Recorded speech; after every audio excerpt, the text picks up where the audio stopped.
اپنے ماں باپ کو غلام بنا کر رکھیں گے۔ دیکھو وہ وقت آ گیا، آج جوان اولاد کے آگے ماں باپ کوئی فیصلہ نہیں لے پاتے ہیں، بلکہ ماں باپ ڈرتے ہیں کہ میرا بیٹا کیا کہے گا۔ گھر میں ماں باپ کو ڈرا ڈرا کر رکھنے والوں، میرے آقا نے فرمایا ماں باپ کو غلام بنا کے رکھا جائے۔ السلام علیکم پیارے دوستو، کیسے ہیں آپ؟ پیارے دوستو، آج کی اس ویڈیو میں سید امین القادری صاحب نے اس ویڈیو میں بتایا ہے کہ جب انسان کو موت آتی ہے تو اس کو کیا کیا چیزیں سنائی دیتی ہیں، کیسے اس کو آوازیں سنائی دیتی ہیں۔ آج کی اس ویڈیو کو پورا دیکھنا۔ سید صاحب اس ویڈیو میں بتائیں گے کہ انسان کو موت کے وقت کیا چیزیں سنائی دیتی ہیں۔ چلیے دیری نہ کرتے ہوئے ویڈیو کو شروع کرتے ہیں۔ مصطفیٰ کریم رؤوف الرحیم صلی اللہ علیہ وآلہ وسلم ارشاد فرماتے ہیں، جب انسان مرنے لگتا ہے، جب انسان کو موت آتی ہے، جب انسان دنیا سے جانے لگتا ہے، تو اس وقت اس کے پاس 5 فرشتے آتے ہیں، اور 5 فرشتے مختلف انداز میں اس سے گفتگو کرتے ہیں، مختلف مراحل پر اس سے مخاطب ہوتے ہیں، اس سے بات کرتے ہیں۔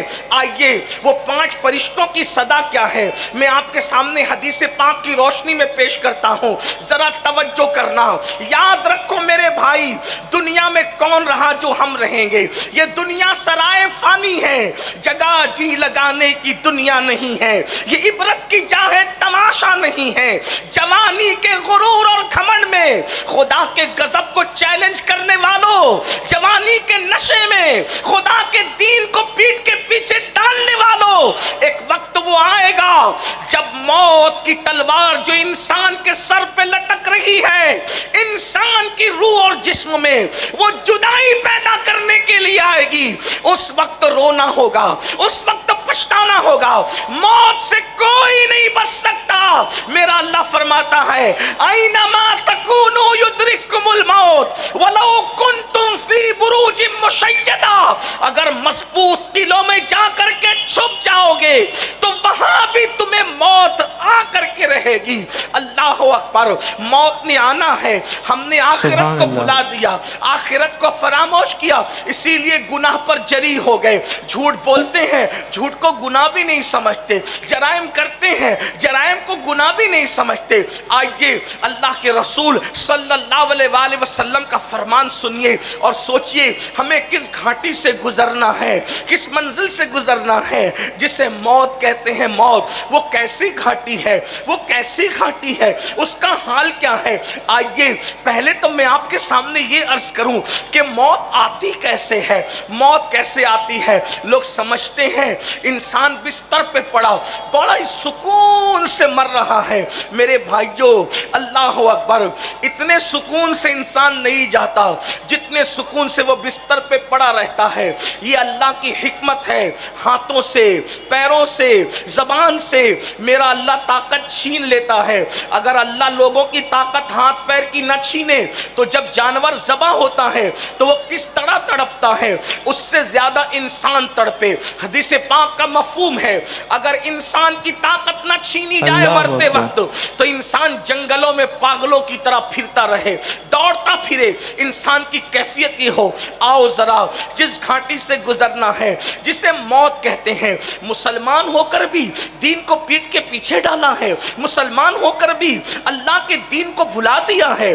مسلمان ہو کر بھی آخرت کو فراموش کر دیا ہے۔ آؤ آؤ اللہ اکبر۔ حضرت سیدنا عبداللہ ابن عمرو ابن عاص رضی اللہ تعالی عنہما ارشاد فرماتے ہیں کہ میں نے اپنے والد حضرت عمرو ابن عاص سے پوچھا، بابا یہ بتائیں کہ انسان کو جب موت آتی ہے تو موت کے وقت اس کی کیفیت کیا ہوتی ہے؟ تو حضرت عمرو ابن عاص فرماتے ہیں اللہ اکبر، جیسے انسان زمین اور آسمان کو سمیٹ کر انسان کے سینے پہ رکھ دیا جائے تو کتنا بوجھ محسوس ہوگا، اس طرح کا بوجھ انسان کو موت کے وقت محسوس ہوتا ہے۔ عمرو ابن عاص ارشاد فرماتے ہیں اللہ اکبر، میرے بیٹے عبداللہ جب انسان کو موت آتی ہے تو یوں لگتا ہے کہ جیسے وہ ناک سے سانس نہیں لے رہا ہے بلکہ سوئی کے ناکے سے سانس لے رہا ہے. انسان کی کیفیت یہ ہوتی ہے. اور پھر فرماتے ہیں میرے بیٹے عبداللہ تو موت کی کیفیت پوچھ رہا ہے. اگر کسی انسان کے پیٹ میں ببول کا درخت اگا دیا جائے اور اس کو نیچے سے کوئی طاقتور انسان کھینچے تو اس وقت انسان کی کیفیت کیا ہوگی؟ اسی طرح انسان کے جسم کی کیفیت ہوتی ہے. کتنی بڑی گھاٹی سے گزرنا ہے.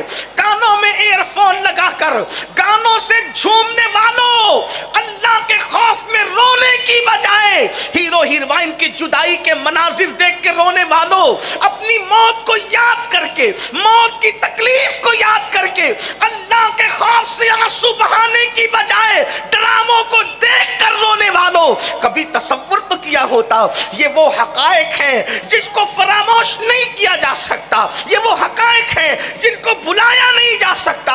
اس انداز سے موت آتی ہے اور اس وقت تو 5 فرشتے آ کر انسان سے کلام کرتے ہیں، انسان سے گفتگو کرتے ہیں، انسان سے مخاطب ہوتے ہیں اور کیا کہتے ہیں؟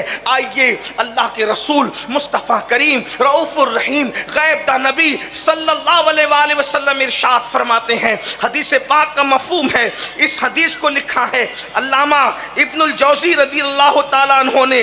آقا ارشاد فرماتے ہیں کہ جب انسان کی روح اس کے حلق میں اٹکتی ہے، اللہ کے رسول فرما رہے ہیں، علامہ ابن الجوزی لکھ رہے ہیں، اللہ اکبر، میری قوم کے جوانوں ذرا تصور کرو، اللہ کے سچے رسول خاتم النبیین صادق و مصدوق صلی اللہ علیہ وآلہ وسلم فرماتے ہیں جب انسان کے حلق میں اس کی روح اٹکتی ہے تو پہلا فرشتہ آ کر اس سے گفتگو کرتا ہے، اس سے کلام کرتا ہے. ذرا حضور کی اس حدیث پہ توجہ تو کریں.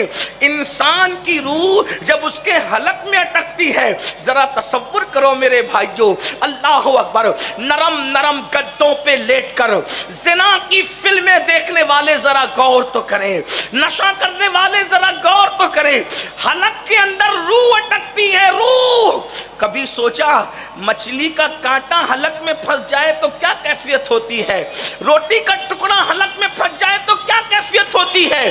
اللہ اکبر، جو حلق مچھلی کا کانٹا اور بڑے لقمے کا پھنسنا برداشت نہ کر سکے، جب اس کے اندر روح اٹکتی ہوگی تو انسان کی کیفیت کیا ہوتی ہو؟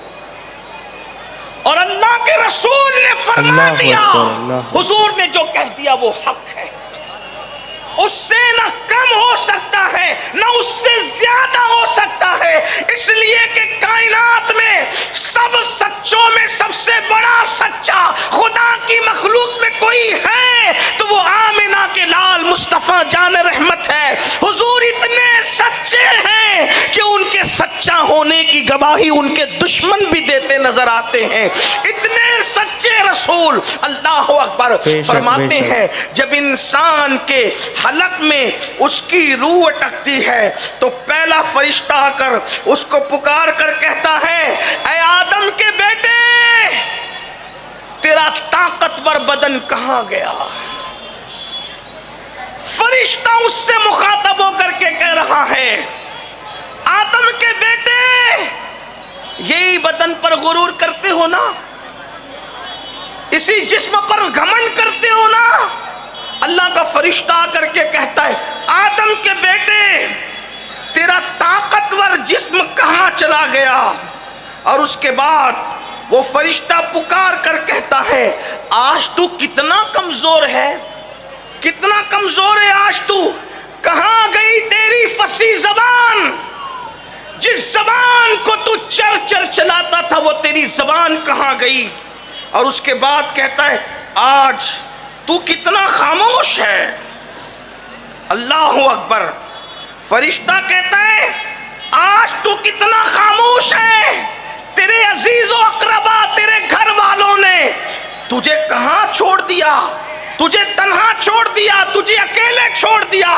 فرشتہ اس سے گفتگو کرتا ہے، طاقتور جسم کہاں گیا، چر چر چلنے والی زبان کہاں گئی، آج تو کتنا چپ ہے، خاموش ہے. اور انسان کتنا خاموش ہوتا ہے مرتے وقت، آنکھوں سے ٹک ٹکی باندھ کر بس سب کو دیکھتا ہے. کلام کرنے کی بھی طاقت نہیں رہتی. اس منظر کو یاد کرو اللہ کے بندو. آخرت کو بھولنے والوں اس منظر کو یاد کرو. قبر کو بھولنے والوں اس منظر کو یاد کرو. بہت دن تک کچھ نہیں رہے گا, بہت دن تک کچھ نہیں چلے گا. کب تک گناہ کرو گے؟ جب تک کہ جسم اور روح کا رشتہ ہے تبھی تک نا.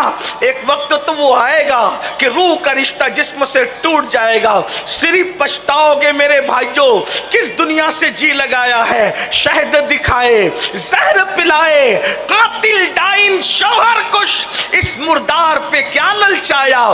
دنیا دیکھی بھالی ہے اس دنیا نے, بوڑھی دنیا نے جس کی ہزاروں سال کی عمر ہو گئی. یہ بوڑھی جو بن سور کے آتی ہے, لوگوں کے ساتھ فریب کرتی ہے, لوگوں کے ساتھ دھوکہ کرتی ہے. اگر اس دنیا نے بن سور کر فرعون کو نہ ورگلایا ہوتا تو اس نے خدا ہونے کا دعویٰ نہ کیا ہوتا. نمرود کو اس دنیا نے نہ ورگلایا ہوتا تو نمرود خدا کا باغی نہ ہوا ہوتا. انا ربکم العالی کی صدائیں بلند نہ کرتا. اللہ کے بندو, ان کے تخت کہاں گئے, ان کے تاج کہاں گئے, ان کے غرور کہاں گئے, ان کے گھمنڈ کہاں گئے, کہاں گئے ان کے محلات. اللہ کے بندو وہ بادشاہ تھے, آپ اور ہم تو بادشاہ بھی نہیں ہیں. خدا کو بھول رہے ہو, آخرت کو بھول رہے ہو. نہیں نہیں, یہ مسلمان کی شان نہیں. جب مرو گے نزا اور سکرات کا عالم ہوگا, روح حلق میں اٹکے گی تو پہلا فرشتہ کہے گا کہاں ہے تیری طاقت, کہاں ہے تیری قوت, کہاں ہے تیری زبان. آج تیرے رشتہ داروں نے, اقربا نے, عزیزوں نے تجھے تنہا چھوڑ دیا. اس وقت انسان کتنا بے بس ہوگا. فرشتہ کہتا ہے آج سب نے تجھے چھوڑ دیا, سب چھوڑ دے. بیوی چھوڑ دے گی, بچے چھوڑ دے, سب چھوڑ دے. کون آتا ہے ساتھ؟ کوئی نہیں آئے گا. پھر اللہ کے رسول علیہ السلام ارشاد فرماتے ہیں جب اس کی روح نکال لی جاتی ہے تو دوسرا فرشتہ آتا ہے. روح نکلنے کے بعد, اور وہ فرشتہ بھی اس سے کلام کرتا ہے. اور فرشتہ کیا کہتا ہے ذرا سنیں. وہ فرشتہ کہتا ہے تنگ دستی کے خوف سے جو مال تو نے جمع کیا تھا, نہ حرام دیکھا نہ حلال, وہ مال کہاں گیا؟ تجھے بہت خیال تھا نا مالدار بننے کا, دولت مند بننے کا, کہاں گیا تیرا مال؟ اور سوچو وہ مال گیا جاتا کہاں ہے. ادھر انسان مرا, ادھر بہویں پلان کرتی ہے کہ ہمارے حصے میں کتنا آئے گا, میرے شوہر کے حصے میں کتنا. بیٹے پلان کرتے, داماد پلان کرتے. بھائیوں سوچو تو صحیح, آج کے دور میں تو جیتے جی اولاد کام نہیں آ رہی ہے. مرنے کے بعد کون مغفرت کی دعا کرے گا, کون بخشش کی دعا کرے گا؟ ذرا غور تو کرو, کچھ کرو اپنے لیے, اس لیے کہ دنیا میں ہمیشہ نہیں رہنا. صوفیہ فرماتے ہیں اے انسان, جس زندگی پہ تو اتراتا پھر رہا ہے, تیری زندگی کی مقدار کتنی ہے, تیری زندگی کی میعاد کتنی ہے, تیری زندگی ہے کتنی؟ تو صوفیہ فرماتے ہیں پیدا ہوئے تو کان میں اذان دی گئی, مر گئے تو نماز جنازہ پڑھی گئی, اذان بھی ہو گئی, اقامت بھی ہو گئی. اقامت اور جماعت کے درمیان جتنا ٹائم رہتا ہے بس اتنی تیری زندگی کا وقفہ ہے. اب اتنی چھوٹی سی زندگی میں چاہے تو اللہ کو راضی کر کے جنتی ہو جا یا خدا کو ناراض کر کے جہنمی ہو جا. کیا چاہتے ہو, کیا چاہتے ہو بتاؤ. وہ فرشتہ کہتا ہے روح نکلنے کے بعد تنگ دستی کے خوف سے مال جمع کرنے والے, بتا تیرا مال کہاں گیا. تو نے تباہی اور بربادی سے بچنے کے لیے, عیش و آرام کے لیے گھر بنایا تھا, وہ گھر کہاں گئے. تو نے تنہائی سے بچنے کے لیے, اللہ اکبر, جو مونس و غمگسار ڈھونڈے تھے بنائے تھے, بتا وہ مونس و غمگسار کہاں گئے. لیکن نہ مال ہوتا ہے, نہ کوئی غمگسار ہوتا ہے, اور مکان بھی انسان کا اپنا نہیں بلکہ اس کا مکان تو اس کی قبر ہوا کرتی ہے. آج مال کے چکر میں لوگ سود کا دھندا کر رہے ہیں, مسلمان جوؤں کے اڈے چلا رہے ہیں, مسلمان بھائی گیری کر رہے ہیں, لوگوں کو قتل کرنے کی, مار ڈالنے کی سپاریاں لے رہے ہیں.